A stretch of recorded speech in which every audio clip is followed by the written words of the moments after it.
What is the first thing you look at when you see someone? What is the first thing you judge? Is it their hair? Is it their teeth? What they're wearing? What they smell like? For me, this has always been such a sensitive topic because the way that I grew up, I looked like I could play any part. I looked like if I wore certain clothes, then it would make sense that I was living in the ghetto. And if I wore different clothes, then it would make sense that I was actually rich. The way that I speak, it would make sense that I came from good education. But the way that my brain works sometimes, it would make sense that I actually came from a low-income family. Something that living in Spain has really challenged me in terms of my belief system, in terms of how I view everyone and everything, is how quickly I am to judge when it comes to material possessions, when it comes to outward projections of how people want to be perceived. If someone is wearing a certain perfume, then instead of me saying, oh, they bought that perfume, they must like that perfume, I immediately thought, oh, they must be better than me because they can afford €150 cologne or they can afford €150 perfume and I'm over here just smelling like me. If I saw someone walking down the street in beautiful clothes, amazing jewelry, makeup done, hair is up, everything looks perfect, I wouldn't look at that person and go, wow, you really put yourself together this morning. Good for you. I would think, how much money are you wearing right now? How much money is on your face? You have the kind of money where you can just buy mascara, you can buy foundation, you can buy all those different kinds of highlighters and eyeshadows. You can buy lipstick. That must be nice. Call it the environment I was raised in, call it my super competitive nature, call it me being an American, call it whatever you want. But something that I really have been reflecting on is how we judge other people and how competitive we are with them and ourselves. Because right now, I'm also not pointing out the obvious. I'm in a completely different location.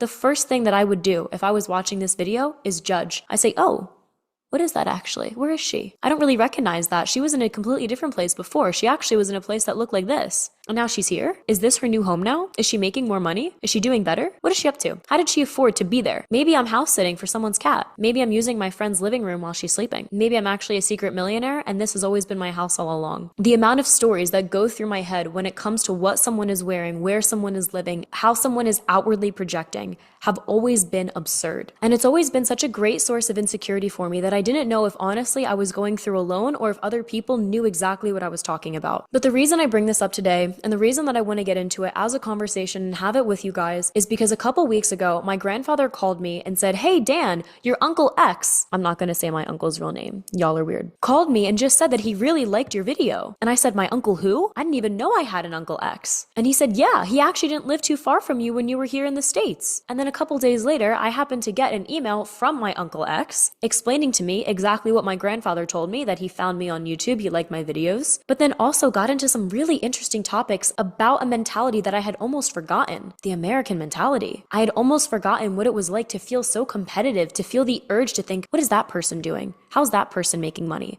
Are they making more than me? Are they doing better than me? Am I actually not that fantastic? I forgot what that was like for a little bit. But then having this conversation with my uncle really brought it all back. And I've been reflecting on it ever since because even though I don't outwardly think that way, subconsciously it does drive every decision that I make. If you guys notice in all of my videos, I'm always looking professional. I'm always looking all right. That isn't just for the aesthetics of, oh, I don't want to look like dog shit on a YouTube video. It's because naturally how I want to go about my life here, how I want people to perceive me as someone who has their act together. I'm 22. I have absolutely no idea what I'm doing out here. I just got accepted into a uni that I don't even know if I can afford, and I'm running my business, filming fun little YouTube and TikTok videos because I think that they're fun.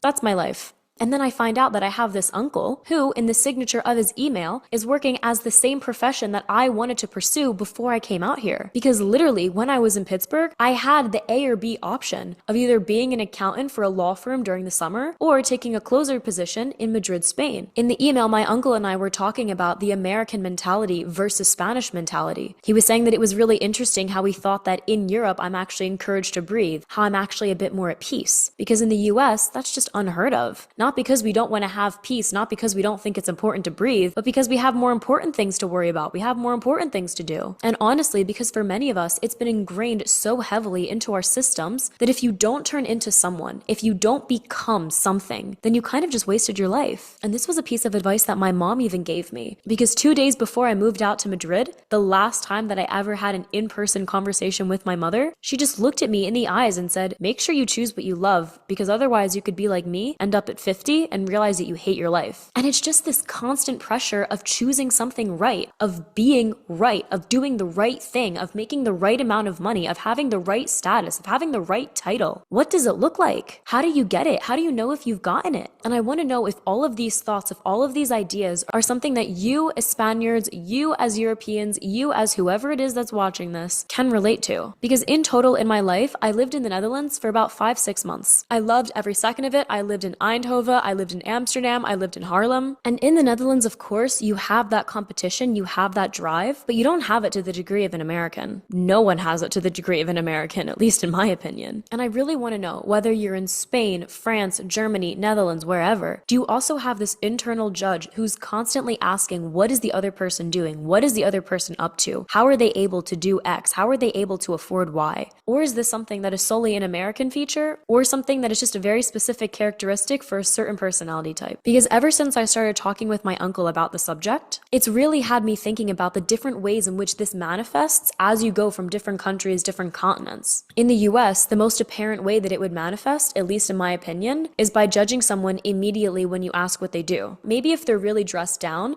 then that could be a sign of wealth, so you don't immediately disregard them. You get to know them, you see how they talk, you see how they smell, because it is possible that they could also just be homeless. And then when you find out that they actually own their own tech company, you become a bit nicer to them. You become a bit more friendly. You maybe invite them out to lunch or dinner. But in Spain, at least in my experience, I've noticed that this nice kind of attitude of let me give this person the time of day is only extended if you're dressed the part. I could have all the money in the world, but for certain people, they won't even look my way if I'm not dressed in certain attire, if I don't look a certain kind of way and I'm in a certain kind of neighborhood. And I've done this as a little social experiment with myself, where for a week I went to Salamanca and I walked around in athleisure wear. I walked a bit more dressed down. I didn't really look any kind of part, and no one looked my way. No one smiled at me. No one helped me in any kind of way. But the next week when I went there, and maybe I'd go into a cafe or I'm walking down the street, I would have people looking at me. I'd catch a lot of smiles, and I would have the door held open for me. And I know that this varies everywhere you go. I know that this varies for age range, for neighborhood, for country, for culture, for everything. But I feel oddly safe to say that I am a quite judgmental person. And as I've been reflecting on this, speaking with family that actually does understand what I mean and is going through what I'm going through, it's making me think about who else is going through this? And is it something that really is just a me problem? Or is it something that collectively we all just kind of have that we're just being very silent about? Because I know image is everything. I know when it comes to building a brand, your reputation is everything. And so when I thought about recording this video, I thought, would this background get me more views? Would wearing this kimono get me more views? Would wearing a certain necklace, having certain earrings, wearing certain makeup or lack thereof help me get more attraction or not? What kind of judgment do I need to take into consideration in order to actually just be heard? So this has been kind of like an ongoing thought. I don't really know the whole point of this video, but I am quite curious to know how you judge people and what you think is worthy of judgment. Is it their job title when you first meet them? Is it the perfume they're wearing, the clothes they have on, the actual home that they live in? What is it exactly that makes someone worthy or not of your attention, worthy or not of your extended respect? Because you can respect one of your friends, but you can take the advice of a mentor. What exactly about this mentor is worthy of having that title? Can anyone be a mentor? Is it only someone very specific who's made a certain amount of money, who's done a certain amount of things with their lives? What exactly is it that we're looking for? What exactly is it that we're judging? So on that note, I'm really interested to keep the conversation going, and I'll talk to you again soon.